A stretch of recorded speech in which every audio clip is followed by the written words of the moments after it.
അവൻ്റെ വിലയേറിയ നാമത്തിന് സ്തോത്രം ഉണ്ടാകട്ടെ. നമ്മൾ 12-ാം അധ്യായമാണ് ഇനി ധ്യാനിക്കേണ്ടത്. വെളിപ്പാട് പുസ്തകം 12-ാം അധ്യായം. 12-ാം അധ്യായം നമുക്കൊരാവർത്തി ഒന്ന് വായിക്കാം. സ്വർഗത്തിൽ വലിയൊരു അടയാളം കാണായി. സൂര്യനെ അണിഞ്ഞൊരു സ്ത്രീ, അവളുടെ കാൽക്കീഴി ചന്ദ്രനും അവളുടെ തലയിൽ 12 നക്ഷത്രം കൊണ്ടുള്ള കിരീടവും ഉണ്ടായിരുന്നു. അവൾ ഗർഭിണിയായി നോവ് കിട്ടി വേദനപ്പെട്ട് നിലവിളിച്ചു. സ്വർഗത്തിൽ മറ്റൊരു അടയാളം കാണായി. 7 തലയും 10 കൊമ്പും തലയിൽ 7 രാജമുടിയും ആയി തീനിറമുള്ള ഒരു മഹാസർപ്പം. അതിന്റെ വാൽ ആകാശത്തിലെ നക്ഷത്രങ്ങളിൽ 3-1 വലിച്ചുകൂട്ടി ഭൂമിയിലേക്ക് എറിഞ്ഞു കളഞ്ഞു. പ്രസവിപ്പറായ സ്ത്രീ പ്രസവിച്ച ഉടനെ കുട്ടിയെ തിന്നുകളയുവാൻ മഹാസർപ്പം അവളുടെ മുമ്പിൽ നിന്നു. അവൾ സകല ജാതികളെയും ഇരുമ്പുകൾ കൊണ്ട് മേയ്പ്പാനുള്ള ആൺകുട്ടിയെ പ്രസവിച്ചു. കുട്ടി ദൈവത്തിന്റെ അടുക്കലേക്കും അവന്റെ സിംഹാസനത്തിലേക്കും പെട്ടെന്ന് എടുക്കപ്പെട്ടു. സ്ത്രീ മരുഭൂമിയിലേക്ക് ഓടിപ്പോയി. അവിടെ അവളെ 1260 ദിവസം പോറ്റേണ്ടതിന് ദൈവം ഒരുക്കിയ സ്ഥലം അവൾക്കുണ്ട്. നമുക്ക് അത്രയും നോക്കിയിട്ട് ബാക്കി മുന്നോട്ട് പോകാം. ഈ 12-ാം അധ്യായം, വെളിപ്പാട് പുസ്തകം 12-ാം അധ്യായം, ലോക ചരിത്രത്തിൽ ആവർത്തിച്ച് കാണുന്ന ഒരു കാര്യത്തിന്റെ മറുപടി നമുക്കിവിടെ കിട്ടുന്നുണ്ട്. ചരിത്രം നമ്മൾ പരിശോധിച്ചാൽ യഹൂദ രാഷ്ട്രം തുടർമാനമായി ഉപദ്രവിക്കപ്പെടുകയും ലോകരാഷ്ട്രങ്ങൾ അവരെ വിദ്വേഷിക്കുകയും ചെയ്തത് ചരിത്രം നമ്മളെ വ്യക്തമായി പഠിപ്പിക്കുന്നു. 2 പ്രാവശ്യം അവരുടെ മാതൃരാജ്യം അവർ വിട്ടുപോയി. അവർ ചിതറപ്പെട്ട രാജ്യങ്ങളിലൊക്കെ അവർ ഉപദ്രവിക്കപ്പെട്ടു. ലോകത്തിലുള്ള ജനങ്ങളൊക്കെ അവരെ വെറുക്കുന്നു. അവസാനമായും ലോകരാഷ്ട്രങ്ങളെല്ലാം വെറുത്ത് അവർക്കെതിരായിട്ട് യുദ്ധത്തിനും കടന്നു വരുന്ന ചിത്രം നമ്മൾ ബൈബിളിൽ വളരെ വ്യക്തമായി കാണുന്നു. എന്തുകൊണ്ടാണ് ഈ ആന്റി സെമിറ്റിസിസം, ഈ യഹൂദനോടുള്ള ഇത്ര വൈരാഗ്യം എന്തുകൊണ്ടാണെന്നുള്ളതിൻ്റെ ഒരു ചോദ്യത്തിന് മറുപടി നമുക്ക് ഈ അധ്യായത്തിൽ കിട്ടാനായിട്ട് ഇടയായിത്തീരുന്നു. അതിൻ്റെ ആശയം, ഇതിൻ്റെ പുറകിലുള്ള സംഭവം എന്താണെന്ന് ദൈവം നമ്മെ വ്യക്തമായി വേർതിരിച്ചിരുന്നു. യഹൂദ രാഷ്ട്രത്തെ ഒരു രാഷ്ട്രമായി ദൈവം വേർതിരിച്ച ശേഷം പിന്നീടുള്ള ചരിത്രങ്ങൾ മുഴുവൻ ആ രാഷ്ട്രത്തോടുള്ള ബന്ധത്തിലാണ് നിയന്ത്രിക്കപ്പെടുന്നത്.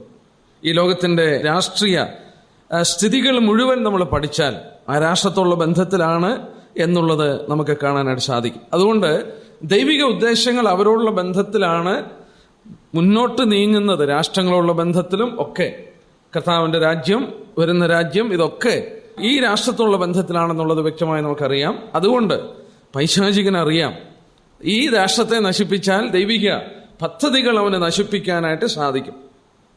ഈ അധ്യായത്തിലേക്ക് നമ്മൾ നോക്കിയാൽ, ഈ അധ്യായത്തിന് ഒരു തലക്കെട്ട് കൊടുക്കുകയാണെങ്കിൽ ചാപ്റ്റർ ഓഫ് കോൺഫ്ലിക്റ്റ്, യുദ്ധത്തിന്റെ അല്ലെങ്കിൽ പോരാട്ടത്തിന്റെ ഒരു അധ്യായമെന്ന് ഈ അധ്യായത്തിന് പറയാം.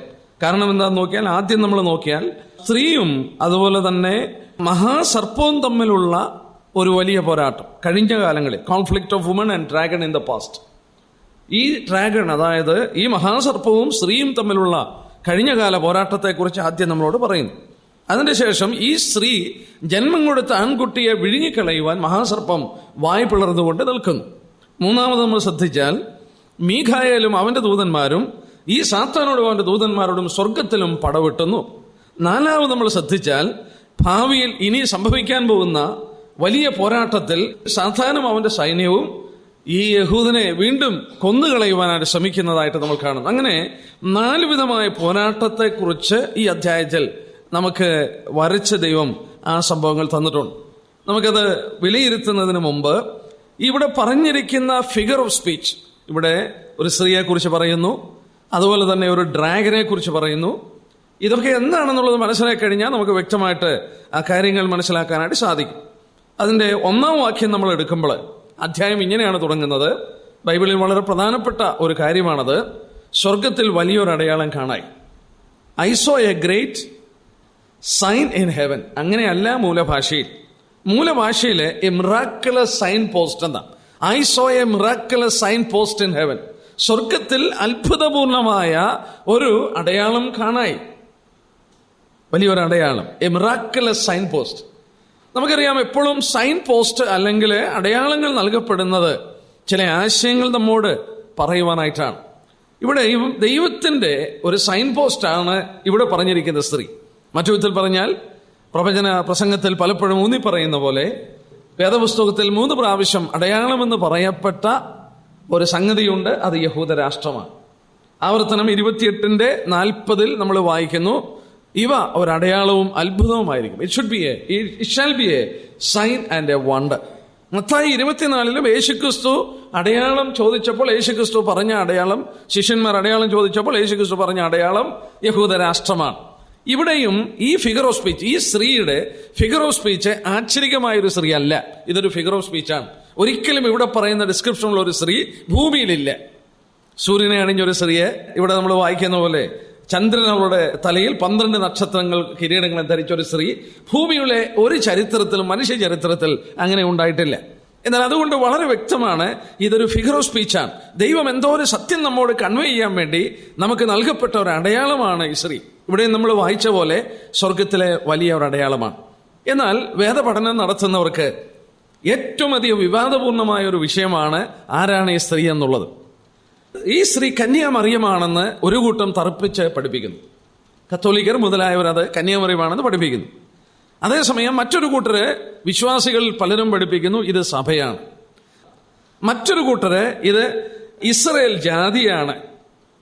ഇങ്ങനെ വ്യത്യസ്തമായ വ്യാഖ്യാനങ്ങൾ ഈ സ്ത്രീയെ കുറിച്ച് കാണാം. വളരെ വിവാദപൂർണമായ ഒരു വാദഗതിയാണ് ആരാണ് ഈ സ്ത്രീ എന്നുള്ളത്. നമുക്ക് ദൈവജനത്തോടുള്ള ബന്ധത്തിൽ ഒന്ന് ശ്രദ്ധിച്ചു നോക്കാം. പ്രാരംഭമായി ഓർപ്പിക്കട്ടെ, ഏറ്റവും പ്രബലമായിട്ടുള്ള വാദം ഇത് കന്യാമറിയമാണ് എന്നുള്ള വാദമാണ്. എന്നാൽ ആ വാദം പ്രത്യക്ഷമായി തന്നെ നമുക്ക് തള്ളിക്കളയാൻ സാധിക്കും. കാരണം ഇതൊരു കന്യയെക്കുറിച്ചല്ല പറയുന്നത്, ഇതൊരു സ്ത്രീയെക്കുറിച്ചാണ്. കന്യയെക്കുറിച്ചല്ല, ഇത് സ്ത്രീയെക്കുറിച്ചാണ് പറയുന്നത്. സ്ത്രീയാണ് നമ്മളിവിടെ വായിക്കുന്നത്. സ്ത്രീയാണ് ഗർഭം ധരിച്ച് അല്ലെങ്കിൽ ഗർഭിണിയായി നോവുകുട്ടി വേദനപ്പെട്ട് കരയുന്നത്. രണ്ടാമത്, ഇവള് മരുഭൂമിയിലേക്ക്, നമ്മൾ വായിക്കുന്നു അതിന്റെ 6-ാം വാക്യത്തിൽ, സ്ത്രീ മരുഭൂമിയിലേക്ക് ഓടിപ്പോയി. അവര് പലരും പറയുന്നു കന്യാമറിയം ഈജിപ്തിലേക്ക് യേശുക്രിസ്തുവിനെ എടുത്തുകൊണ്ട് പോയി എന്ന് പറയുന്ന അത് ആണ് ഈ വാക്യമെന്ന് എടുത്ത് പറയുന്നുണ്ട്. നമ്മളെ പ്രാരംഭമായി ശ്രദ്ധിക്കണം, മറിയം യോസേഫിനോടൊത്ത് യേശുക്രിസ്തുവുമായി കടന്നു പോകുന്നത് ഈജിപ്തിലോട്ടാണ്, മരുഭൂമിയിലോട്ടല്ല. ഈജിപ്റ്റ് നൈൽ നദിയുടെ തീരപ്രദേശങ്ങൾ ഫലഭൂയിഷ്ഠമായ പ്രദേശമാണ്. അവിടെ ദൈവജനത്തെ പരിപാലിച്ച ഫലഭൂയിഷ്ഠമായ പ്രദേശമാണ് ഈജിപ്റ്റ്. ഇവിടെ പറയുന്നത് മരുഭൂമിയിലേക്ക് പോയി എന്നുള്ളതാണ്. മൂന്നാമത്, ഇവിടെ നമ്മൾ വായിച്ചാൽ ശ്രദ്ധിച്ചാൽ അറിയാം, അവളെ നോക്കുക 6-ാം വാക്യം, അവളെ 1260 ദിവസം പോറ്റണം. ഈ സ്ത്രീക്ക് പ്രൊട്ടക്ഷന് വേണ്ടിയാണ് അവൾ മരുഭൂമിയിൽ പോകുന്നത്. എന്നാൽ ഈജിപ്തിലോട്ട് മറിയ യേശുക്രിസ്തുവിനെ, ശിശുവായ കുഞ്ഞിനെ കൊണ്ട് പോകുമ്പോൾ ആ കുഞ്ഞിന്റെ പ്രൊട്ടക്ഷന് വേണ്ടിയാണ്. ഹെരോദാവ് കുഞ്ഞിനെ കൊന്നുകളയുവാൻ ശ്രമിച്ചപ്പോൾ ആ കുഞ്ഞിനെ കൊന്നുകളയാതിരിപ്പാൻ, കുഞ്ഞിന്റെ സുരക്ഷിതത്വത്തിന് വേണ്ടിയാണ് ഈജിപ്തിലോട്ട് മറിയയും ജോസഫും കുഞ്ഞിനെയും കൊണ്ടുപോകുന്നത്. എന്നാൽ ഇവിടെ 6-ാം വാക്യത്തിൽ നമ്മൾ വായിക്കുന്നു, അവളെയാണ് കാത്തു സൂക്ഷിക്കുന്നത്. അവൾ മരുഭൂമിയിലോട്ടല്ല പോയത്, ഈജിപ്തിലോട്ടാണ്. മൂന്നാമത് നമ്മൾ ചിന്തിച്ചു, ഇത് കന്യകയല്ല, ഇതൊരു സ്ത്രീയാണ്. വളരെ വ്യക്തമായി അതിൽ നിന്ന് തന്നെ തറപ്പിക്കാം അല്ലെങ്കിൽ ഉറപ്പിക്കാം, നമുക്ക് ആ വാദഗതി തള്ളിക്കളയാം, ഇത് കന്യാമറിയമല്ല. രണ്ടാമത്തെ വാദഗതി ഇത് സഭയാണെന്നുള്ളൊരു വാദഗതിയാണ്. പ്രബലമായി അത് വിശ്വസിക്കുന്ന പലരുമുണ്ട്. വിശ്വാസികളുടെ മധ്യത്തിൽ തന്നെ ഇത് സഭയെ കാണിക്കുന്ന ഫിഗർ ഓഫ് സ്പീച്ചാണ് അല്ലെങ്കിൽ ഒരു പ്രതീകമാണ് എന്ന് പറയുന്നുണ്ട്. എന്നാൽ ഇത് സഭയല്ല. കാരണം എന്താണ് സഭയല്ല എന്ന് പറയാൻ കാരണം?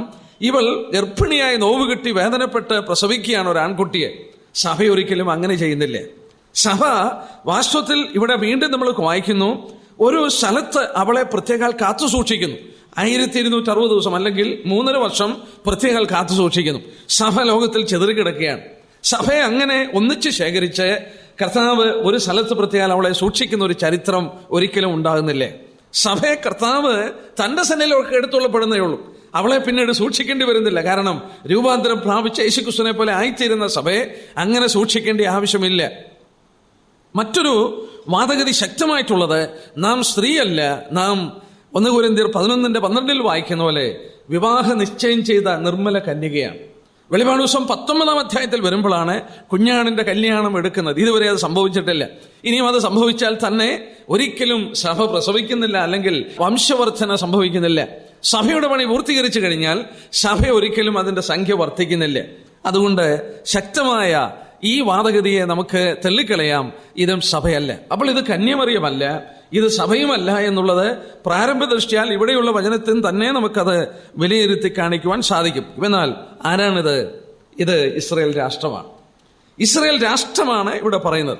വചനത്തിൽ ഇസ്രായേൽ രാഷ്ട്രത്തെ സ്ത്രീയായിട്ട് പലപ്പോഴും പ്രതിനിധീകരിച്ച് കാണിക്കുന്നു. അനേക വാക്യങ്ങളുണ്ട്. യെശയ്യാവ് 54:1 ദൈവത്തെ വിട്ട് വിഗ്രഹാരാധനയിലേക്ക് കടന്നുപോയപ്പോൾ അവളെ വിളിക്കുന്ന പേരാണ് വ്യഭിചാരിണിയായുള്ളവേ. അത് ഇസ്രായേൽ രാഷ്ട്രത്തെയാണ് വിളിക്കുന്നത്. യെരമ്യാവ് 3 മുഴുവൻ, ഹോശേയ പ്രവചനം 2 ആ വിധത്തിൽ വിളിക്കുമ്പോൾ, മീഖ പ്രവചനം മൈഖ ചാപ്റ്റർ 4:9 9 10 പ്രസവിപ്പാൻ വേദനപ്പെട്ട് നിലവിളിക്കുന്ന ഒരു പുത്രിയെ പോലെ ഇസ്രായേലിനെ അവിടെ വരച്ച് കാണിക്കുന്നു. ഹോശേയ ചാപ്റ്റർ 4:9 വേദനപ്പെട്ട്, പ്രസവിപ്പാൻ വേദനപ്പെട്ട് നിലവിളിക്കുന്ന പുത്രിയായിട്ട് ഇസ്രായേലിനെ അവിടെ ചിത്രീകരിച്ചിട്ടുണ്ട്. അവള് വചനത്തിൽ വ്യക്തമായി ഇസ്രായേലിനെ സ്ത്രീയായിട്ട് കാണിച്ചിട്ടുണ്ടെന്നുള്ളതിന് തർക്കമില്ല. ഇവിടെ നമ്മൾ ഈ സ്ത്രീയെക്കുറിച്ച് തന്നിരിക്കുന്ന വർണ്ണന നമ്മൾ ശ്രദ്ധിച്ചു നോക്കിയാൽ അതിന്റെ 1 വാക്യം, സൂര്യനെ അണിഞ്ഞ സ്ത്രീയെ, അവളുടെ കാൽക്കീഴി ചന്ദ്രനും അവളുടെ തലയിൽ 12 നക്ഷത്രങ്ങളും കിരീടമുണ്ടായിരുന്നു. നോക്ക, ഈ വർണ്ണന നമുക്ക് ബൈബിളിൽ ഏകദേശം ഇതുപോലെ കിട്ടുന്ന ഒറ്റ ഭാഗമേ ഉള്ളൂ. അത് ഉൽപ്പത്തി പുസ്തകം 37 9 10 വാക്യമാണ്. ഉൽപ്പത്തി 37 9 10 വാക്യം. അത് ജോസേഫ് കണ്ട സ്വപ്നമാണ്. 12 നക്ഷത്രങ്ങൾ തന്റെ, അല്ലെങ്കിൽ യഹൂദ രാഷ്ട്രം, ആ സൂര്യനും ചന്ദ്രനും യോസേഫിന്റെ മാതാവും പിതാവും, 11 നക്ഷത്രങ്ങൾ തന്നെ വണങ്ങുന്നതായിട്ട് കാണുന്നു. ആ ഇസ്രായേൽ തന്നെ കൂടെ കൂട്ടുമ്പോൾ 12. ഈ ഇസ്രായേൽ രാഷ്ട്രത്തെയാണ് ആ ഉൽപ്പത്തി 37 9 10 വാക്യത്തിൽ കാണിക്കുന്നത്. അതേ കാര്യമാണ് ഇവിടെയും വർണ്ണിച്ചിരിക്കുന്നത്. എന്നാൽ ഇവിടെ മറ്റൊരു പ്രശ്നം ഉദിക്കുന്നു, ആളുകളെ സംശയിപ്പിക്കുന്ന പ്രശ്നം. ഇസ്രായേൽ രാഷ്ട്രം എങ്ങനെയാണ് ഒരു ആൺകുട്ടിക്ക് ജന്മം കൊടുക്കുന്നത്? വചനത്തെ നമുക്കൊന്ന് ശ്രദ്ധിച്ചു നോക്കാം. ഇവിടെ നമ്മൾ വായിക്കുന്നു, അവൾ ജന്മം കൊടുത്തത് ആർക്കാണെന്ന് നോക്കിയാട്ടെ. നമ്മൾ താഴോട്ട് വായിക്കുമ്പോൾ അവിടെ വായിക്കുന്നുണ്ട്, റെവലേഷൻ ചാപ്റ്റർ 12:5. അവൾ ആരെയാണ് പ്രസവിച്ചത്? അവൾ സകല ജാതികളെയും ഇരുമ്പുകോൽ കൊണ്ട് മേയ്പ്പാനുള്ള ആൺകുട്ടിയെ പ്രസവിച്ചു. അവൾ സകല ജാതികളെയും രാഷ്ട്രങ്ങളെയും ഇരുമ്പുകോൽ കൊണ്ട് മേയ്ക്കാൻ ആൺകുട്ടിയെ പ്രസവിച്ചു. ആരാണത്? റെവലേഷൻ തന്നെ എടുക്കാം. വെളിപാട് 19:15. 19:15 11 വാക്യം, യേശു ക്രിസ്തു മടങ്ങി വരികയാണ്. അവൻ ഈ ലോകരാജ്യങ്ങളുടെ ഭരണം ഏറ്റെടുക്കുവാൻ രാജാവായി മടങ്ങി വരുന്നതാണ്. 19 11 വാക്യം. അതിന്റെ 15 വാക്യം നോക്കിയേ. അതിന്റെ 15 വാക്യം. 15 വാക്യത്തില് ജാതികളെ വെട്ടുവാൻ അവന്റെ വായിൽ നിന്ന് മൂർച്ചയുള്ള വാൾ പുറപ്പെടുന്നു. അവൻ ഇരുമ്പുകോൽ കൊണ്ട് അവരെ മേയ്ക്കും. യേശുക്രിസ്തു മടങ്ങി വരുന്നു. യേശുക്രിസ്തു ആണെന്നുള്ളതിന്റെ വളരെ സ്പഷ്ടമായ തെളിവുകൾ 11 വാക്യം തുടങ്ങിയുണ്ട്. അവന് ദൈവവചനം എന്ന പേര്, വിശ്വസ്തൻ എന്ന പേര്, ആ കർത്താവായ യേശുക്രിസ്തുവാണ്. വളരെ വ്യക്തമായി അതിനെക്കുറിച്ച് തർക്കമില്ല. 13 വാക്യത്തിലൊക്കെ രക്തം തളിച്ച ഉടുപ്പ് ധരിച്ചിരിക്കുന്നു. അവന് ദൈവജനം എന്ന് പേർ പറയുന്നു. സ്വർഗത്തിലെ സൈന്യങ്ങൾ അവന്റെ പിറകിൽ അണിനിരന്ന് ഈ ഭൂമിയുടെ ഭരണം ഏറ്റെടുക്കാൻ മടങ്ങി വരുന്നു. യേശുക്രിസ്തുവാണ്. ആ 15 വാക്യത്തിൽ പറയുന്നു, അവനാണ് ഇരുമ്പുകോൽ കൊണ്ട് ജാതികളെ മേയ്ക്കുന്നത്.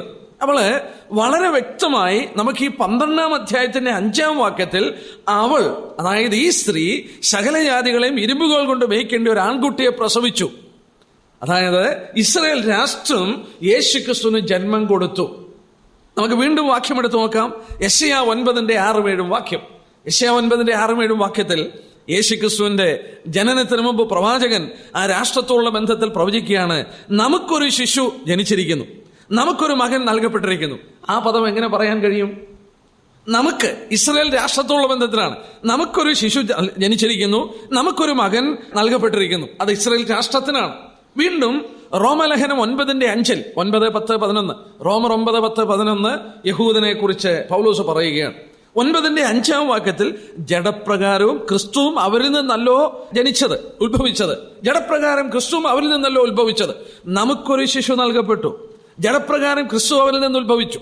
നോക്കുക, ഇസ്രായേൽ രാഷ്ട്രത്തിൽ നിന്നാണ്, ആ രാഷ്ട്രമാണ് യേശുക്രിസ്തുവിന് ജന്മം കൊടുത്തത്. ആ പദങ്ങൾ ശ്രദ്ധിച്ച് നോക്കിയേ. നമുക്ക് പ്ലൂറലാണ്, ബഹുവചനമാണ്. അവരിൽ നിന്നല്ലോ, അതും ബഹുവചനമാണ്.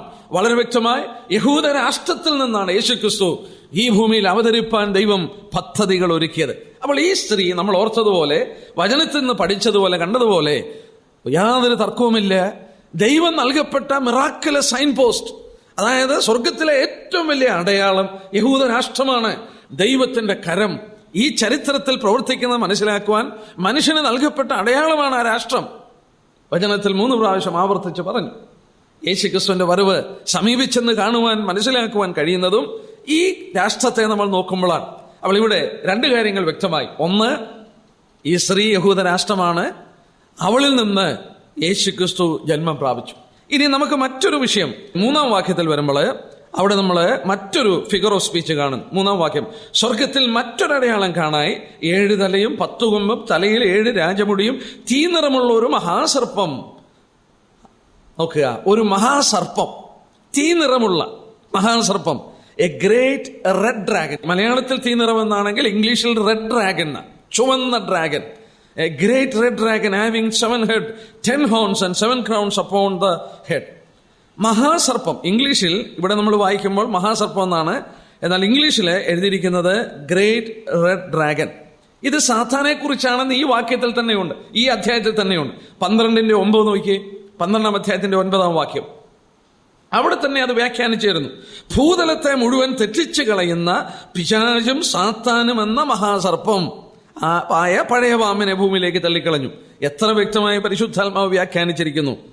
ഇത് സാത്താനാണ്. 12-9 വാക്യത്തിൽ ഭൂതലത്തെ മുഴുവൻ തെറ്റിച്ചു കളയുന്ന പിശാചും സാത്താനും എന്ന മഹാസർപ്പം. 20-ാം അധ്യായത്തിന്റെ 2-ാം വാക്യം നോക്കി, വെളിപ്പാട് പുസ്തകം 20-ന്റെ 2-ാം വാക്യം. 20-2 അവൻ പിശാചും സാത്താനും എന്ന പഴയ പാമ്പായ മഹാസർപ്പത്തെ പിടിച്ച് 1000 ആണ്ടോളം ചങ്ങലയിട്ടു. യേശുക്രിസ്തു ഭൂമിയിൽ വന്ന് തന്റെ രാജ്യം ഭരണം 1000 വർഷം സ്ഥാപിക്കുന്നതിന് മുമ്പ് സാത്താനെ ബന്ധിക്കുന്ന പറയുമ്പോൾ പഴയ പാമ്പായ മഹാസർപ്പത്തെ പിടിച്ച് 1000 ആണ്ടേക്ക് പൂട്ടുകയാണ്. അപ്പോൾ ഇവിടെ നിന്ന് ഈ 2 വാക്യത്തിൽ നിന്ന് വ്യക്തമായി ഗ്രഹിക്കാൻ കഴിയുന്നു, ഈ മഹാസർപ്പം ഗ്രേറ്റ് റെഡ് ഡ്രാഗൺ എന്ന് പറഞ്ഞാൽ അത് സാത്താനാണ്. എന്നാൽ അവന്റെ വർണ്ണന നോക്കിയേ, ദൈവാത്മാവ് എന്തെങ്കിലും നമ്മെ പഠിപ്പിക്കാനല്ലേ ആ വിധത്തിൽ വർണ്ണിച്ചിരിക്കുന്നത്. അവിടെ പറഞ്ഞു, അവൻ 7 തലയുണ്ട്, അവന് 10 കൊമ്പുണ്ട്. ഈ 7 തലയിൽ 10 രാജമുടിയുണ്ട്, അല്ലെങ്കിൽ കിരീടങ്ങളുമുണ്ട്. എന്തിനാണ് ഇവൻ 7 തല? 7 തല, അവൻ 7 തലയുണ്ട്. നമുക്ക് സഭയ്ക്ക് 1 തലയുള്ളൂ, അത് കർത്താവായ യേശുക്രിസ്തുവാണ്. അവനാണ് നമ്മുടെ ശിരസ്. 7 നമുക്കറിയാം പൂർണ്ണതയെ കാണിക്കുന്നു. സാത്താൻ എങ്ങനെയാ പൂർണ്ണനാകുന്നേ? എസെക്കിയേൽ 28:12 വാക്യം നോക്കി, പൈശാചികനെ ദൈവം സൃഷ്ടിച്ചപ്പോൾ അവൻ എങ്ങനെയായിരുന്നെന്ന്. എസെക്കിയേൽ 28:12. എസെക്കിയേൽ 28:12 സാത്താനെ ദൈവം സൃഷ്ടിച്ചപ്പോൾ അവൻ എങ്ങനെയായിരുന്നെന്ന് നോക്കി. അത് വല്ലതും ദൈവം എടുത്തു കളഞ്ഞിട്ടുണ്ടെന്ന് വചനത്തിൽ പറയുന്നുണ്ടോ? 28:12 വാക്യം, നീ സോർ രാജാവിനെ കുറിച്ച് വിലാപം തുടങ്ങി.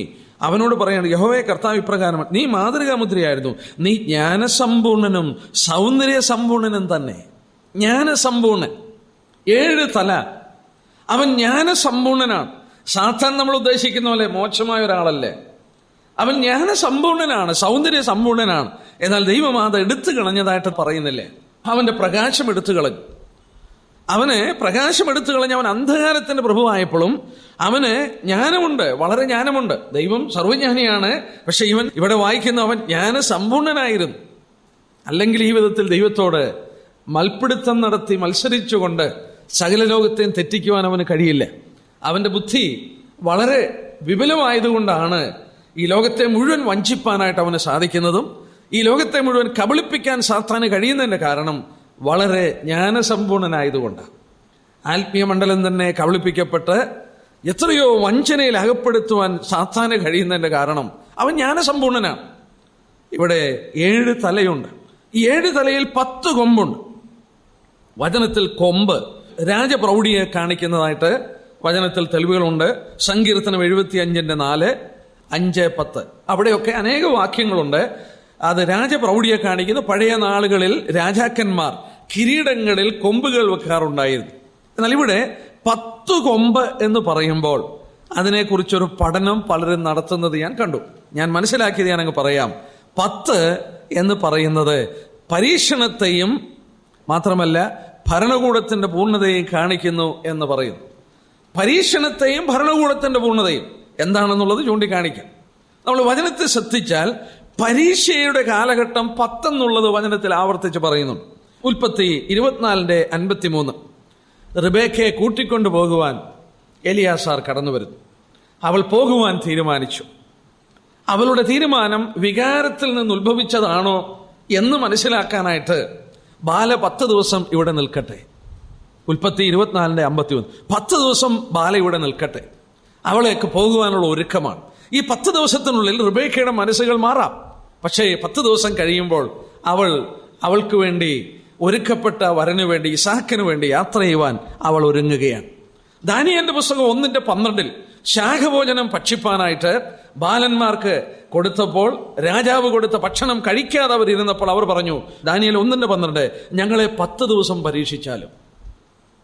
വീണ്ടും വെളിപാട് ദിവസം 2:10 നമ്മൾ പഠിച്ചു, സ്മുർന്ന സഭ കാലയളവിൽ, ആ കാലയളവിൽ റോമൻ ചക്രവർത്തിമാർ സഭയെ പീഡിപ്പിച്ചപ്പോൾ യേശുക്രിസ്തു പറഞ്ഞു, 10 ദിവസം നിങ്ങൾക്ക് ഉപദ്രവം ഉണ്ടാകും, മരണപര്യന്തം വിശ്വസനായിരിക്കുക.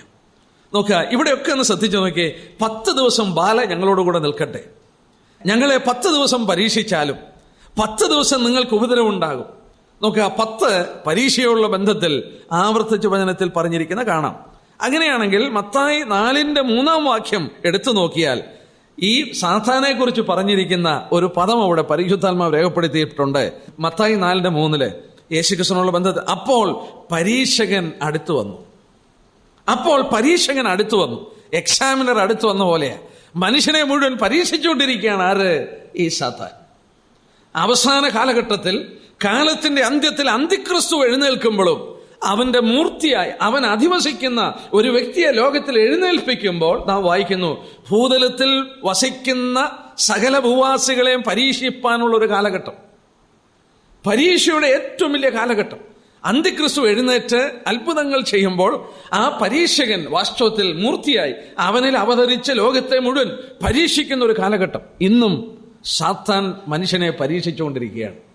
നോക്കുക, 10 കൊമ്പുണ്ടവൻ. ആ കൊമ്പ് അവന്റെ അധികാരത്തെ കാണിക്കുമ്പോൾ, അവന്റെ 7 തല അവന്റെ ജ്ഞാനത്തെ കാണിക്കുന്നു. അവൻ ജ്ഞാനസമ്പൂർണനായിരുന്നു എന്ന് നമ്മൾ ഓർക്കുകയുണ്ടായി. മാത്രമല്ല, വീണ്ടും പ്രവചന പഠനത്തോടുള്ള ബന്ധത്തിൽ ശ്രദ്ധിക്കുമ്പോൾ നമ്മൾ വെളിപാട് പുസ്തകം 13:1 വാക്യത്തിൽ അന്തിക്രിസ്തു എഴുന്നേറ്റ് വരുന്ന ചിത്രം വരച്ചു കാണിക്കുമ്പോൾ അവിടെയും 10 കൊമ്പുണ്ട്. അത് അവസാനമായി ലോകത്തിൽ ഉത്ഭവിക്കുന്ന ഭരണകൂടത്തെക്കുറിച്ചാണ്. കർത്താവ് അനുവദിച്ചാൽ നമുക്ക് 13-ാം അധ്യായം എടുക്കുമ്പോൾ നമുക്ക് അല്പം വിശദമായിട്ട് ആ 10 രാജ്യങ്ങളെക്കുറിച്ച് പഠിച്ചു നോക്കാം. എന്നാൽ ഇപ്പോൾ ഒരു കാര്യം ശ്രദ്ധിക്കുക, അവന്റെ ജ്ഞാനസമ്പൂർണത, അവന്റെ പരീക്ഷകള്, ലോകത്തെ വഞ്ചിച്ചുകൊണ്ടുള്ള പരീക്ഷകൻ എന്നുള്ള പദത്തിന്റെ പ്രതീകം, ഇങ്ങനെയൊക്കെ നമ്മൾ ശ്രദ്ധിക്കുമ്പോൾ ഈ സർവ്വലോകവും ദുഷ്ടൻ കബളിപ്പിച്ച് അവന്റെ അധീനതയിൽ കിടത്തിയിരിക്കുകയാണ്. നമ്മൾ 1 യോഹന്നാൻ 5:19 വായിക്കുന്നു, സർവ്വലോകവും ദുഷ്ടന്റെ അധീനതയിൽ കിടക്കുന്നു. ഞാൻ ആ വാക്യം വായിക്കുമ്പോഴൊക്കെ മനസ്സിൽ ഓർമ്മ വരുന്നത്, സർവ്വലോകവും ദുഷ്ടന്റെ അധീനതയിൽ കിടക്കുന്നു. ഒരു മാർവ് പറ്റിക്കിടക്കുന്ന ഒരു കുഞ്ഞിന്റെ ചിത്രമാണ്. ആ കുഞ്ഞ് മാതാവിന്റെ മാർവിന്റെ ചൂടനുഭവിച്ച് മാറുവോട് ചാരിക്കിടക്കുന്ന ചിത്രമാണ്. സർവ്വലോകവും ദുഷ്ടന്റെ അധീനതയിൽ കിടക്കുന്നു. ഉറങ്ങുന്ന പോലെയാണ്. പൈശാചികൻ പരീക്ഷിച്ച് കബളിപ്പിച്ച് മനുഷ്യനെ വഞ്ചിച്ച് അവന്റെ കരത്തിൽ ഉറങ്ങിക്കിടക്കുകയാണ്. അന്ധകാരപൂർണരായി മനുഷ്യൻ ഏത് തെറ്റും ശരിയുമെന്നറിയാതെ കഴിയുമെങ്കിൽ തന്റെ വൃതന്മാരെയും തെറ്റിച്ചുകൊണ്ട് അവൻ ഈ ലോകത്തിൽ വാഴുന്നു. അതാണ് നമ്മൾ വായിക്കുന്നത്, ആ തലയിൽ 7 രാജമുടി ഉണ്ടായി. There was 7 crowns on that head. അവിടെ നമ്മൾ വായിക്കുന്നു, അവന്റെ ശിരസിൽ 7 രാജമുടി ഉണ്ടായി. നോക്കിയ 3-ാം വാക്യത്തിലെ 7 രാജമുടി, 7 crowns ഉണ്ടായിരുന്നു. അവന്റെ ശിരസിൽ 7 കിരീടം. അവന്റെ അധികാരത്തിന്റെ പ്രതാപത്തെ കാണിക്കുകയാണ്. കർത്താവായ യേശു ക്രിസ്തു മടങ്ങി വരുമ്പോൾ അവന്റെ ശിരസിലും കിരീടമുണ്ട്. വെളിപ്പാട് 19:12 വായിക്കുന്നു, അവന്റെ ശിരസിൽ അനേക രാജമുടികൾ. ഈ സാത്താന്റെ ശിരസിൽ നിന്ന് 7 രാജമുടി ക്രൗൺസുകൾ വെച്ചിട്ടുണ്ട്. എന്ന് പറഞ്ഞാൽ അവൻ അധികാരസ്ഥനാണ്. യേശു ക്രിസ്തുവിനോട് പറഞ്ഞ വാക്കുകളൊക്കെ നമുക്കറിയില്ലേ, ഇതൊക്കെ എന്റെ പക്കൽ ഏൽപ്പിച്ചിരിക്കുക, എന്നെ വീണെന്ന് നമസ്കരിച്ചാൽ ഞാൻ ഇതൊക്കെ തന്നുകൊള്ളാം എന്ന് പറഞ്ഞു. എന്നാൽ ഇവിടെ തീ നിറമുള്ള സർപ്പം എന്ന് രേഖപ്പെടുത്തിയത് ഇംഗ്ലീഷിൽ റെഡ് ഡ്രാഗൺ, ചുവന്ന ഡ്രാഗൺ. ഈ ഡ്രാഗൺ എന്തിനായി ചുവന്ന നിറം കൊടുത്തത്? ദൈവത്തിന് നമ്മോട് എന്തെങ്കിലും പറയാനായിട്ടുണ്ടോ? ഉണ്ട്. ചുവപ്പ് നിറം രക്തത്തെ കാണിക്കുന്നു. അവന്റെ സ്വഭാവത്തിന്റെ മറ്റൊരു ഭാഗം വരച്ചു കാണിക്കുന്നു. കാരണം ഈ ലോകത്തിൽ ചൊരിഞ്ഞ സകല രക്തത്തിന്റെ പുറകിൽ അവനാണ്. യോഹന്നാൻ 8:44 യേശുക്രിസ്തു നമ്മോട് പറഞ്ഞ വാക്ക് അതിന് ഉപോത്ബലകമായി നിൽക്കുന്നു. സാത്താനെ കുറിച്ച് ഇങ്ങനെ പറഞ്ഞു, അവൻ ആദ്യം മുതൽ കൊലപാതകനായിരുന്നു എന്ന വസ്തുത കാണിക്കുന്നു. അവൻ ആദ്യം മുതൽ കൊലപാതകനാണ്, ആദ്യം മുതൽ കൊലപാതകനാണ് എന്ന് പറഞ്ഞാൽ ഈ ലോകത്തിൽ ചൊരിഞ്ഞിരിക്കുന്ന സകല രക്തത്തിന്റെയും പുറകിൽ അവനാണ്. 2 ലോകമായിട്ട് നടന്നു കഴിഞ്ഞു. ലോകത്തിൽ എത്രയോ യുദ്ധങ്ങൾ നടന്നു, എത്രയോ മനുഷ്യരെ കൊന്നു കഴിഞ്ഞു. കൊലപാതകങ്ങൾ, ടെററിസം എന്ന് വേണ്ട ലോകത്തിൽ മനുഷ്യനെ കൊന്നൊടുക്കുന്ന അനേക സംഭവങ്ങൾ നടന്നുകൊണ്ടിരിക്കുമ്പോൾ, വിപ്ലവങ്ങൾ, പ്രശ്നങ്ങളൊക്കെ, ഇതിന്റെ പുറകിൽ പ്രവർത്തിക്കുന്ന ശക്തി സാത്താനാണ്. ആ സാത്താന് ചോരപ്പുഴ ലോകത്തിൽ ഒഴുക്കിയിരിക്കുകയാണ്. അവന് കൊടുത്തിരിക്കുന്ന വർണ്ണന ചുവന്ന ഡ്രാഗൺ, റെഡ് ഡ്രാഗൺ. അപ്പോൾ അവനെ കുറിച്ച് പറഞ്ഞിരിക്കുന്ന ഓരോ പദങ്ങളും ചിന്തനീയമാണ്. എന്നാൽ അവിടെ നമുക്ക് ചിന്തിപ്പാൻ കഴിയുന്ന വളരെ പ്രധാനമായ മറ്റൊരു കാര്യം ദൈവം നമുക്ക് വരച്ച് കാണിച്ചിരിക്കുന്നു. 4-ാം വാക്യം നോക്കിയേ, 12-ാം അധ്യായത്തിന്റെ 4-ാം വാക്യം. നാം അധികം മനസ്സിലാക്കാത്ത ഒരു കാര്യം അവിടെ രേഖപ്പെടുത്തിയിട്ടുണ്ട്. അവന്റെ വാൽ ആകാശത്തിലെ നക്ഷത്രങ്ങളിൽ 1/3 വലിച്ചുകൂട്ടി ഭൂമിയിലേക്ക് എറിഞ്ഞു കളഞ്ഞു. അവന്റെ വാൽ ആകാശത്തിലെ നക്ഷത്രങ്ങളിൽ 1/3 വലിച്ചുകൂട്ടി. ആശ്ചര്യമായ നക്ഷത്രങ്ങളല്ല. ആശ്ചര്യമായി 1/3 നക്ഷത്രമൊന്നും വീണാൽ ഭൂമിയായിട്ട് ഈ ഭൂമിയിൽ ശേഷിക്കില്ല. എന്നാൽ ഇയ്യോബിന്റെ പുസ്തകം 38:6, വെളിപ്പാട് 1:20 നമുക്ക് വ്യക്തമായി രേഖപ്പെടുത്തിയിട്ടുണ്ട്. ദൂതന്മാർക്കും നക്ഷത്രങ്ങൾ എന്ന് വചനത്തിൽ ഉപയോഗിച്ചിട്ടുണ്ട്. ദൂതന്മാർക്ക് നക്ഷത്രങ്ങളെന്ന് ഉപയോഗിച്ചിട്ടുണ്ട്. ഈ വാൽ ഉപയോഗിച്ച് അവൻ 1/3 ദൂതന്മാരെ വഞ്ചിച്ചു. ദൈവം സാത്താനെ സൃഷ്ടിച്ചില്ല, ദൈവം ദൂതന്മാരെയാണ് സൃഷ്ടിച്ചത്. ദൈവം വെളിച്ച ദൂതന്മാരെയാണ് സൃഷ്ടിച്ചത്. എന്നാൽ വെളിച്ച ദൂതന്മാരിൽ ഈ വചനം അനുസരിച്ച് 1/3 തെറ്റിപ്പോയി. 1/3 ഈ ദൈവം സൃഷ്ടിച്ച ദൂതന്മാരിൽ 1/3 അത് സാത്താനായിട്ട് മാറി. പക്ഷെ സാത്താനായി മാറുവാൻ അവൻ ഉപയോഗിച്ച വസ്തുത അവന്റെ വാലാണ്. എന്താണ് ഈ വാല്? യെശയ്യാ 9:15 ചോദിക്കുകയും ഈ വാൽ എന്താണെന്ന് വചനം പറയുന്നു. അത് തന്നെയാണ് ഈ സാത്താനും ഉണ്ടായിരുന്ന വസ്തുത. യെശയ്യാ 9:15 വാക്യം, ഐശയ്യാ 9:15. എന്താണ് ഈ സാത്താന്റെ വാല്? മൂപ്പനും മാന്യ പുരുഷനും തല തന്നെ, അസത്യം ഉപദേശിക്കുന്ന പ്രവാചകൻ തന്നെ വാൽ. നോക്കിയേ, അസത്യം ഉപദേശിക്കുന്ന പ്രവാചകനാണ് വാൽ എന്ന് പറഞ്ഞാൽ എ ഫോൾസ് പ്രോഫറ്റ്. മനുഷ്യനെ കാപഠ്യം പറഞ്ഞ് മനസ്സിലാക്കുന്നവനാണ് വാല്. ഇന്ന് ഒത്തിരി പ്രവാചകന്മാരുണ്ട്, മനുഷ്യനെ വഞ്ചിക്കുന്ന വാലുകളാണ്. വാലുകൾ മനുഷ്യനെ വലിച്ചുകൂട്ടുകയാണ്. കള്ളപ്രവാചകന്മാർ ഒരുപാടുണ്ട്, ദൈവത്തിൽ നിന്നുള്ള പ്രവാചകന്മാരല്ല. എന്നാൽ ഇവിടെ നമ്മൾ നോക്കുക, ഈ സാത്താനം ചെയ്തത് എന്താ? അവന് പോഷ്ക് പറഞ്ഞു, അവൻ വഞ്ചിച്ചു, ദൂതന്മാരെ കബളിപ്പിച്ചു. ദൂതന്മാരെ കബളിപ്പിച്ച് 1/3 ദൂതന്മാർ അവൻ പറഞ്ഞത് വിശ്വസിച്ചിട്ട് 1/3 ദൂതന്മാർ ദൈവത്തോട് മറുതലിച്ച് അവർ സാത്താന്റെ, അല്ലെങ്കിൽ ഇന്ന് കാണുന്ന സാത്താനായി മാറി. സാത്താനും അവന്റെ കിങ്കരന്മാരുമായി മാറി. യോഹന്നാൻ 8:44 യേശുക്രിസ്തു പറഞ്ഞ പോലെ അവൻ പോഷ്ക് പറയുന്നവനും അതിന്റെ അപ്പനുമാകുന്നു. പോഷ്ക് പറയുന്നവൻ, യോഹന്നാൻ 8:44, അവൻ പോഷ്ക് പറയുന്നവനും അതിന്റെ അപ്പനുമാണ്. പോഷ്ക് പറയുക മാത്രമല്ല, അതിന് ജന്മം കൊടുത്തത് അവനാണ്. ഏദൻ തോട്ടത്തിൽ വെച്ചല്ല ആദ്യം പോഷ്ക് പറഞ്ഞത്. ഏദൻ തോട്ടത്തിൽ വെച്ചല്ല ആദ്യം പാപം നടന്നത്. ദൈവം സൃഷ്ടിച്ച ദൂതന്മാരെ അതിനു മുമ്പ് അവൻ വീഴ്ത്തി.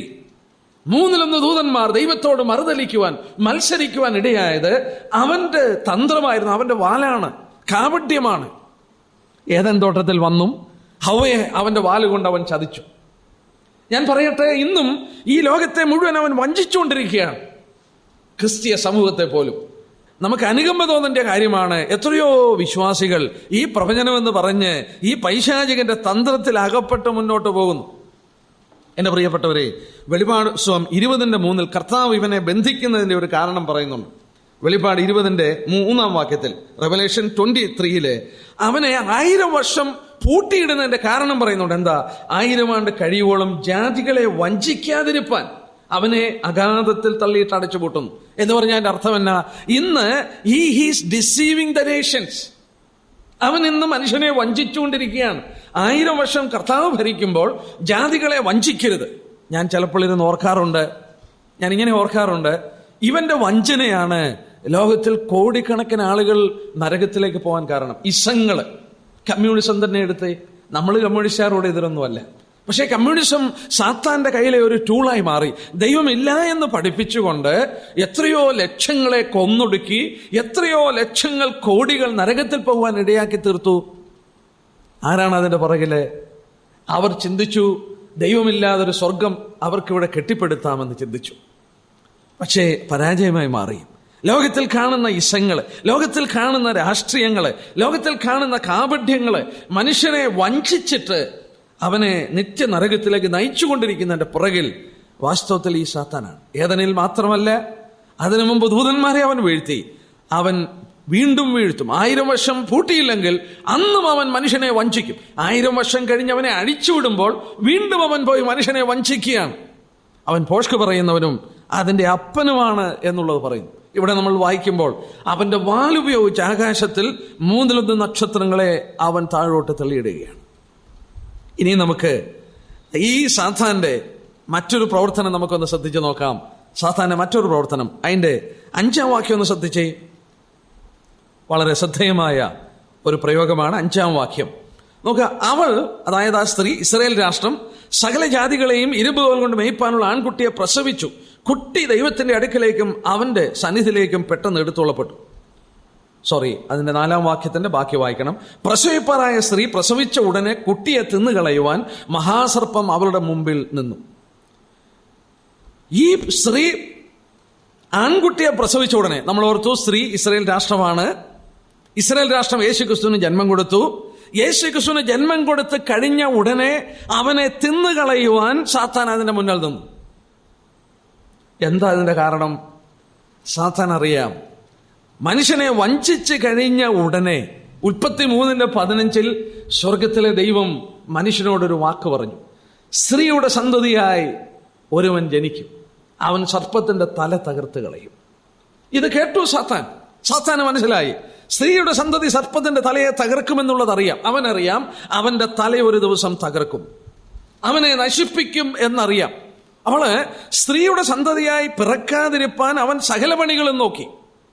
നമ്മള് കാഷ്വലായിട്ട് ചിലപ്പം വായിച്ചു പോകും, പക്ഷേ കാഷ്വൽ അല്ല എന്നാണ് ദൈവദാസന്മാർ പലരും അഭിപ്രായപ്പെടുന്നത്. ഉദാഹരണമായിട്ട്, ദൈവം ഈ ഇസ്രായേൽ രാഷ്ട്രത്തെ തിരഞ്ഞെടുത്ത് കഴിഞ്ഞിട്ട് അവരിൽ കൂടെ യേശുക്രിസ്തുവിന് ജന്മം കൊടുക്കുവാൻ കാര്യങ്ങൾ ഒരുക്കുമ്പോൾ ഈ രാഷ്ട്രത്തെ തെറ്റിച്ച് കളയുകയും വഞ്ചിച്ച് കളയുകയും അവരെ കറപ്റ്റഡ് ആക്കി കളയുകയും മാത്രമല്ല, ദൈവം പ്രത്യേകാൽ ഇസഹാക്കിനെ ഇങ്ങനെ തെരഞ്ഞെടുത്ത് വരുമ്പോൾ എന്താ സംഭവിക്കുന്നത്?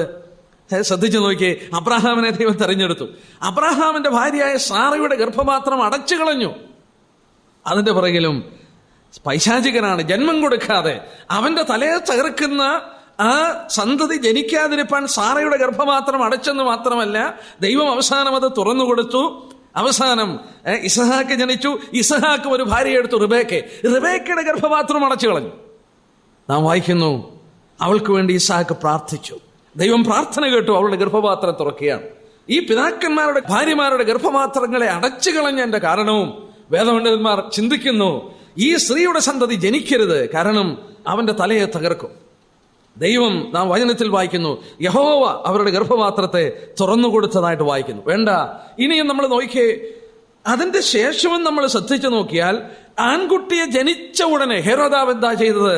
ആ പ്രായത്തിലുള്ള സകല ആൺകുട്ടികളെ കൊന്നുകളയുവാൻ ശ്രമിക്കുകയാണ്. നമ്മൾ ഓർക്കും ഹെരോദാവാണ് അതിന്റെ പുറകിൽ നിന്ന്. അല്ല, ഹെരോദാവിന്റെ പുറകിൽ പ്രവർത്തിച്ചത് ഈ സാത്താനാണ്. ആൺകുട്ടിയെ പ്രസവിച്ച ഉടനെ തിന്നുകളയുവാൻ മഹാസർപ്പം നിൽക്കുകയാണ്. ഹെരോദാവിൽ കൂടെ അല്പം കൂടെ കഴിയുമ്പോൾ അമാലേക്കർ വന്ന് പുറകിൽ നിന്ന് വെട്ടി ഇസ്രായേലിനെ മുഴുവൻ കൊല്ലാൻ ശ്രമിക്കുകയാണ്. എന്തിനു പറയുന്നു? നമ്മൾ മുന്നോട്ട് ചരിത്രം പഠിച്ചു നോക്കിയാൽ ഒരുപാട് ശ്രമങ്ങൾ, ഹാമാനെ അവരെ നശിപ്പിച്ച് കളയുവാൻ ശ്രമിച്ചു.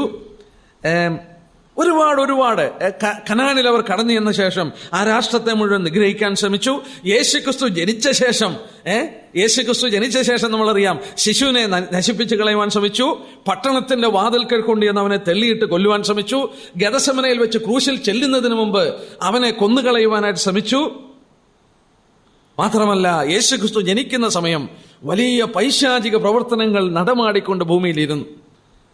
ഭയങ്കര പൈശാചിക പ്രവർത്തനങ്ങളായിരുന്നു. അവൻ വളരെ ശക്തമായി പ്രവർത്തിച്ചു.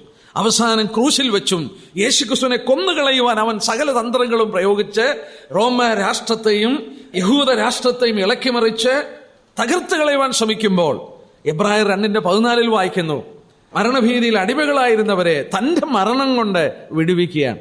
ഞാനിങ്ങനെ പറയാറുണ്ട്, വെല്ലുവിളിച്ചുകൊണ്ട് ഗോലിയാത്ത് നിൽക്കുകയാണ്. ഇസ്രായേലിനെ നിഗ്രഹിച്ചു കളയുവാൻ ഗോലിയാത്ത് നിൽക്കുകയാണ്. വലിയ വാളും പിടിച്ചുകൊണ്ട് ഗോലിയാത്ത് നിൽക്കുകയാണ്. മരണപര്യന്തം, ജീവപര്യന്തം മരണഭീതിയിൽ മനുഷ്യനെ മുഴുവൻ അടക്കിയുവാണ് ഗോലിയാത്തിനെ പോലെ. എന്നാൽ എന്താ സംഭവിച്ചത്? ഗോലിയാത്തിന്റെ വാളുകൊണ്ട് വെട്ടിക്കൊന്നു. ദാവീദ് ഗോലിയാത്തിന്റെ വാളുകൊണ്ട് തന്നെ തലയറുത്തെന്ന് പറഞ്ഞ പോലെ മനുഷ്യനെ പേടിപ്പിച്ചിരുന്ന മരണം, ആ മരണം കൊണ്ട് തന്നെ സാത്താനെ തോൽപ്പിച്ചു കളഞ്ഞു യേശുക്രിസ്തു. അവൻ വിജയാളിയായി. അവൻ മരണത്തിൽ നിന്ന് പുറത്തു വന്നപ്പോൾ അവന്റെ സകല തന്ത്രങ്ങളും പരാജയപ്പെടുകയാണ്. എത്ര മനോഹരമായിട്ടാണ് ആ ചരിത്രം മുഴുവൻ ഇവിടെ സംക്ഷേപിച്ച് നമുക്ക് ഒറ്റ വാക്യത്തിൽ തന്നത്. 4-ാം വാക്യത്തിൽ നമ്മൾ കണ്ടതുപോലെ, സ്ത്രീ പ്രസവിച്ച ഉടനെ കുട്ടിയെ തിന്നുകളയുവാൻ മഹാസർപ്പം അവളുടെ മുമ്പിൽ നിന്നു. വളരെ വ്യക്തമായിട്ട് ആ ചരിത്രം വചനത്തിൽ ഉടനീളം കാണുവാൻ കഴിയുന്നു. 5-ാം വാക്യത്തിലെ അവൾ സകല ജാതികളെയും ഇരുമ്പുകോൽ കൊണ്ട് മേയ്പ്പാനുള്ള ആൺകുട്ടിയെ പ്രസവിച്ചു. കുട്ടി ദൈവത്തിന്റെ അടുക്കലേക്കും അവന്റെ സിംഹാസനത്തിലേക്കും പെട്ടെന്ന് എടുക്കപ്പെട്ടു. He was snatched away, he was caught up. ആ പദം പുതിയ നിയമത്തിൽ പിന്നെ ഉപയോഗിക്കുന്നത് 1 തെസ്സലോനിയർ 4:17 മാത്രമാണ്. 1 തെസ്സലോനിയർ 4:17 നമുക്ക് വളരെ പരിചയമുള്ള വാക്യമാണ്. ഈ സ്നാച്ച്ഡ് അപ്പ് അല്ലെങ്കിൽ കോട്ടപ്പ് എന്നുള്ള പദം, അത് ഗ്രീക്കിൽ അത് ഒരേ പദവും പുതിയ നിയമത്തിൽ അവിടെ മാത്രമേ ഉപയോഗിച്ചിട്ടുള്ളൂ. അത് നമ്മെക്കുറിച്ചാണ് പറഞ്ഞിരിക്കുന്നത്. 1 തെസ്സലോനിയർ 4:17 വാക്യത്തെ നമ്മൾ വായിക്കുന്നു. പിന്നെ ജീവനോടെ ശേഷിക്കുന്ന നാം അവരോട് ആകാശത്ത് കർത്താവിനെതിരെ മേഘങ്ങളിൽ എടുക്കപ്പെടും. Will be caught up, will be snatched up. ഇവിടെ 2 ഈ പുതിയ നിയമത്തിൽ ഈ പദം ഉപയോഗിച്ചിട്ടുള്ളൂ. യേശുക്രിസ്തു മരിച്ചു, അടക്കപ്പെട്ടു. അപ്പോസ്തലപ്രവൃത്തി 1:9 ഹി വാസ് ലിഫ്റ്റഡ് അപ്പ്. അവൻ ഉയരത്തിലേക്ക് എടുത്തുകൊള്ളപ്പെട്ടു, സ്വർഗത്തിലേക്ക് കരേറിപ്പോയി. ഒരിക്കലും കർത്താവിന്റെ കാഹളധ്വനിയിൽ ഈ സംഭവം നമ്മോടുള്ള ബന്ധത്തിലും അനവർത്ഥമായി മാറും.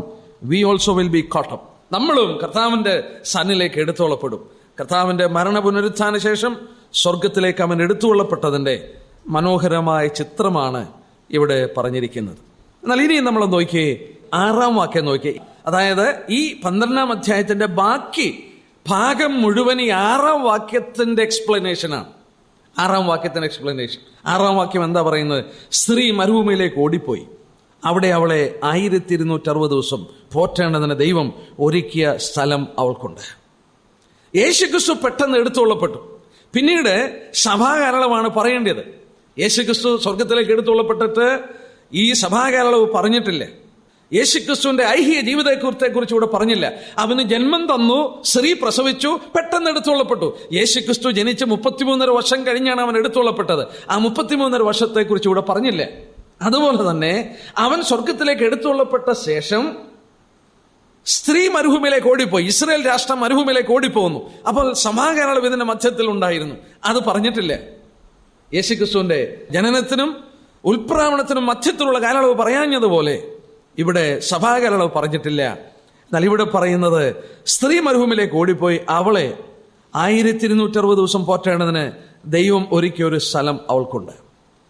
ഈ വാക്യത്തിന്റെ എക്സ്പ്ലനേഷൻ ആണ് നമ്മൾ താഴോട്ട് വായിക്കുന്ന 13 തൊട്ട് 17 വരെയുള്ള വാക്യം. എന്നാൽ 13 തൊട്ട് 17 വരെയുള്ള വാക്യം അങ്ങനെ സംഭവിക്കാനുള്ള കാരണം 7 തൊട്ട് 12 വരെയുള്ള വാക്യമാണ്. 7 തൊട്ട് 12 വരെയുള്ള വാക്യം എന്നാണ്? ഈ സാത്താനെ കുറിച്ചാണ് നമ്മളിപ്പോൾ ഓർത്തുകൊണ്ടിരുന്നത്. മറ്റൊരു സംഭവം നടക്കുന്നു. 7 തൊട്ട് 12 വരെയുള്ള വാക്യം നോക്കിയാൽ സ്വർഗത്തിലൊരു യുദ്ധമുണ്ടായി. സാത്താൻ ഈ ഭൂമിയിലേക്ക് ഇറങ്ങി വരികയാണ്. സാത്താൻ ഈ ഭൂമിയിൽ ഇറങ്ങി വന്ന് കഴിഞ്ഞ ഉടനെ നടക്കുന്നത് ഈ സ്ത്രീയെ അങ്ങ് ഉപദ്രവിച്ചു തുടങ്ങിയാണ്. അതായത് ഇസ്രായേൽ രാഷ്ട്രത്തെ വീണ്ടും ഉപദ്രവിച്ചു തുടങ്ങിയാണ്.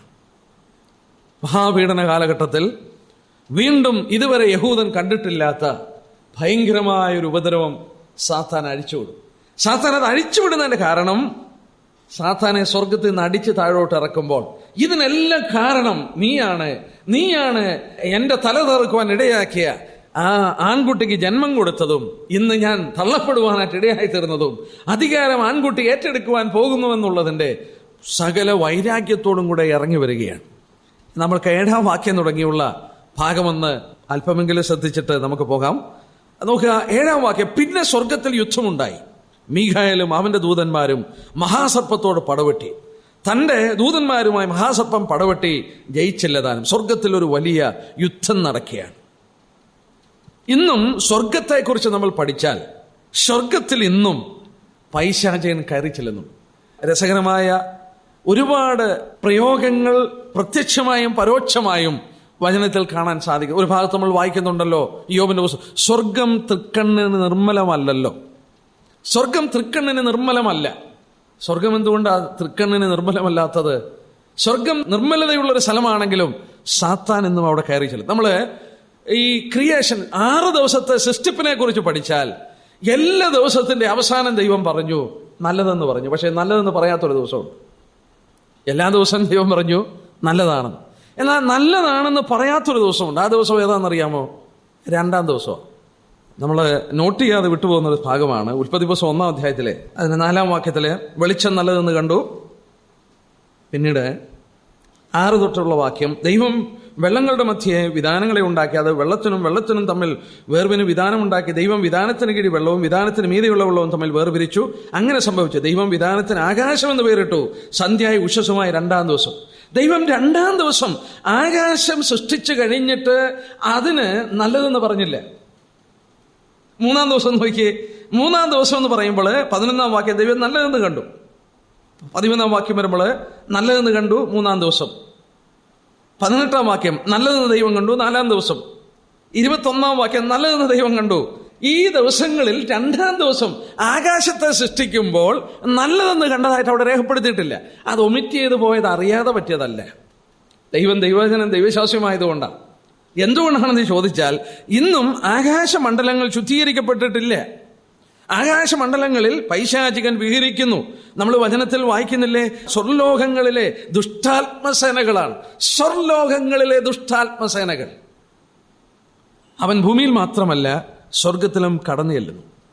ആകാശവിധാനം, സ്വർഗീയ മണ്ഡലങ്ങൾ ശുദ്ധീകരിക്കപ്പെടുന്ന ഒരു സമയമുണ്ട്. അന്ന് വരെ അവനവിടെ കയറി ചെല്ലുന്നുണ്ട്.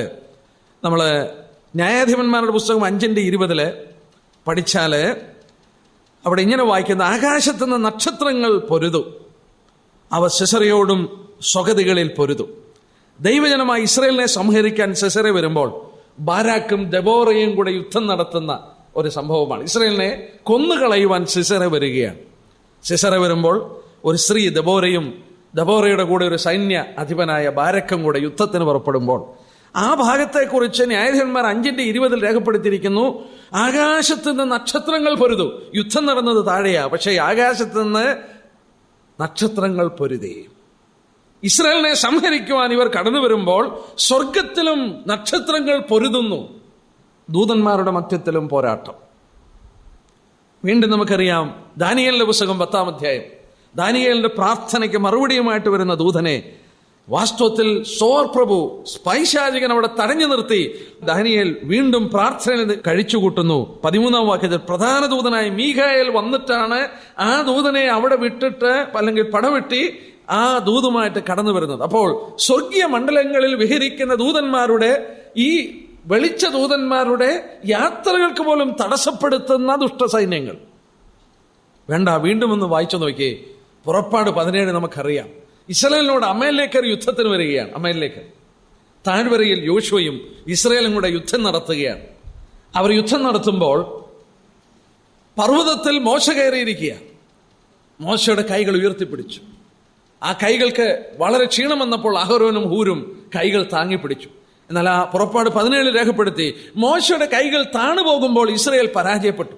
മോശയുടെ കൈകൾ ഉയർന്നിരുന്നപ്പോൾ ഇസ്രായേൽ ജയിച്ചു. താഴെ യോശുവ യുദ്ധം ചെയ്യുകയാണ്. യോശുവ യുദ്ധത്തിൽ ജയിക്കുന്നത് എപ്പോഴാണെന്ന് ചോദിച്ചാൽ, മോശയുടെ കൈകൾ ഉയർന്നിരിക്കുമ്പോൾ.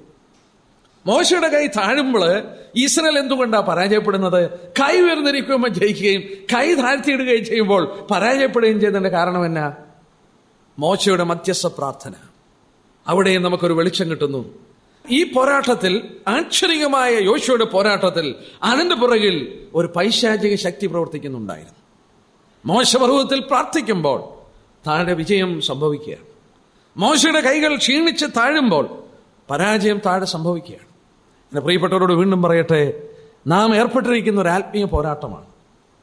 ക്രിസ്തീയ ജീവിതം ഒരു ആത്മീയ പോരാട്ടമാണ്. ക്രിസ്തീയ പ്രവർത്തനം ഒരു ആത്മീയ പോരാട്ടമാണ്. ദിസ് ഈസ് എ സ്പിരിച്വൽ വാർ. ഈ സ്പിരിച്വൽ വാറ് കഴിഞ്ഞ ഞായറാഴ്ച നമ്മൾ ഓർത്തതുപോലെ ഇതിനകത്ത് യാതൊരു വിധമായ ജഡികമായ ശക്തികളോ തന്ത്രങ്ങളോ പ്രയോഗിക്കുവാൻ നിവൃത്തിയില്ല. ഈ സ്പിരിച്വൽ വാറിനകത്ത് ദൈവിക ശക്തിയല്ലാതെ, ദൈവിക കൃപയല്ലാതെ നമുക്ക് മറ്റ് യാതൊന്നും സാധ്യമല്ല വിജയിപ്പാൻ.